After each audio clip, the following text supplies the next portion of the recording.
जीवन में कभी कभी ऐसा होता है कि हम बहुत परेशान हो जाते हैं। समस्याएं बहुत होती हैं और समाधान कोई भी नहीं। लेकिन एक कहावत है, जहां न पहुंचे रवि वहां पहुंचे कवि।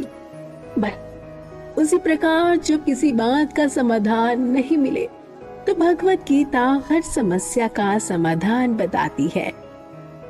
भगवत गीता में लिखा गया है, हर उपदेश एक मंत्र है जो आपके जीवन में आने वाली सभी समस्याओं का अंत कर देती है। आज हम इसी भगवत गीता के 5 मंत्रों को बताएंगे जो आपके जीवन में बहुत काम आएंगे। सबसे पहले हम चर्चा करेंगे कर्म की, जिसको लेकर भगवान श्री कृष्ण अर्जुन को गीता का ज्ञान देते हैं और कहते हैं, इंसान को केवल कर्म का ही अधिकार है, उसे फल के बारे में चिंता नहीं करनी चाहिए।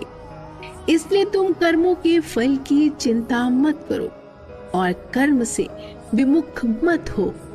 हम कोई भी काम करने से पहले उसके फल के बारे में सोचते हैं और फिर काम करते हुए भी नतीजे के बारे में सोचते रहते हैं।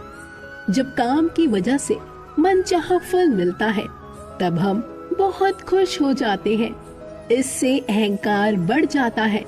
लेकिन अगर हमारी इच्छा के मुताबिक फल ना मिले तो हमारा मन काफी दुखी हो जाता है। यानी हमें फल की इच्छा किए बिना कर्म पर ध्यान देना चाहिए, क्योंकि कर्म हमारे हाथ में है लेकिन फल नहीं। आप अगर अच्छा कर्म करते हैं आपको फल भी मिलेगा, इसलिए निश्चिंत होकर अच्छे कर्म करते रहिए, बाकी सब ईश्वर पर छोड़ दीजिए। भगवत गीता में ये भी कहा गया है कि ऐसा नहीं कि तुम काम ही ना करो और आलसी होकर बैठ जाओ, क्योंकि काम करके फल की इच्छा और बिना किए ही फल के बारे में सोचते रहना दोनों ही बुरे नतीजे देने वाले होते हैं। इसलिए फल की इच्छा के बिना काम करते रहो। श्री कृष्ण का दूसरा मूल मंत्र मोक्ष को लेकर है। इस संदर्भ में भगवत गीता में भगवान श्री कृष्ण कहते हैं कि मोक्ष प्राप्त करना अर्थात केवल ज्ञान संबोधित प्राप्त करना होता है। सफल व्यक्ति केवल वर्तमान में जीता है। आगे श्री कृष्ण कहते हैं, हे अर्जुन, तुम मेरी शरण में आ जाओ, मैं तुम्हें मोक्ष दूंगा। आगे श्री कृष्ण कहते हैं, संपूर्ण संसार ही मेरी संतान है, मैं अपनी संतान के साथ कभी गलत नहीं होने देता। वर्तमान में आपके साथ जो भी घटित हो रहा है वह सब आपके पूर्व कर्मों का परिणाम है। यानी अगर आपका जीवन वर्तमान में संघर्ष में बीत रहा है तो परेशान होने की बिल्कुल आवश्यकता नहीं, क्योंकि यह आपके किसी बुरे कर्म का परिणाम है और उस कर्म के परिणाम का अंत होते ही आपके अच्छे दिनों की शुरुआत हो जाएगी। तीसरा मूल मंत्र श्री कृष्ण ने क्रोध को लेकर बताया है। क्रोध मनुष्य का सबसे बड़ा शत्रु है। क्रोध में आकर लोग सही गलत के बीच का अंतर ही भूल जाते हैं, समस्त पापों के भागीदार बन जाते हैं। क्रोध में अपने ही शत्रु की भांति अप्रिय लगने लगते हैं और ये हमारी मानसिक परिस्थिति को वश में कर असंतुलित कर देता है। इस हालात का शिकार हो मनुष्य कई अनजाने पाप कर बैठता है, जिससे भक्ति का नाश हो जाता है। आइए जानते हैं कि गीता के अनुसार इस क्रोध से बचने के क्या मार्गदर्शन है। भगवान श्री कृष्ण कहते हैं, क्रोध से मोह और मूढ़ भाव उत्पन्न होते हैं। क्रोध से उत्पन्न मूढ़ता से स्मृति का नाश होता है तथा वह भ्रमित होती है।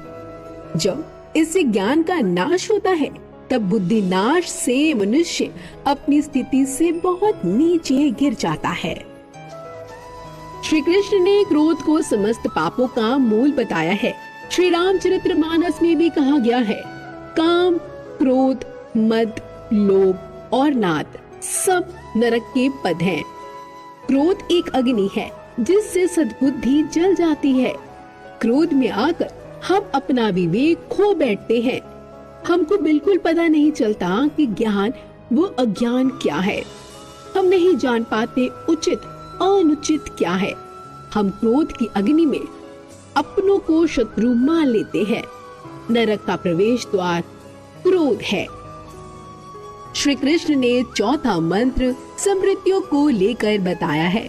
भगवत गीता में श्री कृष्ण कहते हैं, मूढ़ता का सबसे पहला कार्य होता है समृद्धि का विनाश। जब समृद्धि मरती है व समृद्धि आरंभ होती है तो मानसिक अवस्था असंतुलित हो जाती है। मानसिक असंतुलित अवस्था से पाप हो जाता है, वही सबसे बड़ा कारण होता है। श्री कृष्ण ने पांचवा महत्वपूर्ण मंत्र बताया है कि कोई भी काम छोटा या बड़ा नहीं होता। आपको अपने जीवन में कर्म करते रहना चाहिए। बस इतना ध्यान रखिए कि आपके कर्म के कारण किसी दूसरे को दर्द या पीड़ा ना हो। दोस्तों, हम आशा करते हैं कि आपको ये वीडियो पसंद आई होगी। अगर आपको ये वीडियो अच्छी लगी हो तो ऐसे जीवन बदलने वाली वीडियो के लिए हमारे चैनल को जरूर सब्सक्राइब करें। मिलते हैं अगली वीडियो में, तब तक के लिए राधे राधे।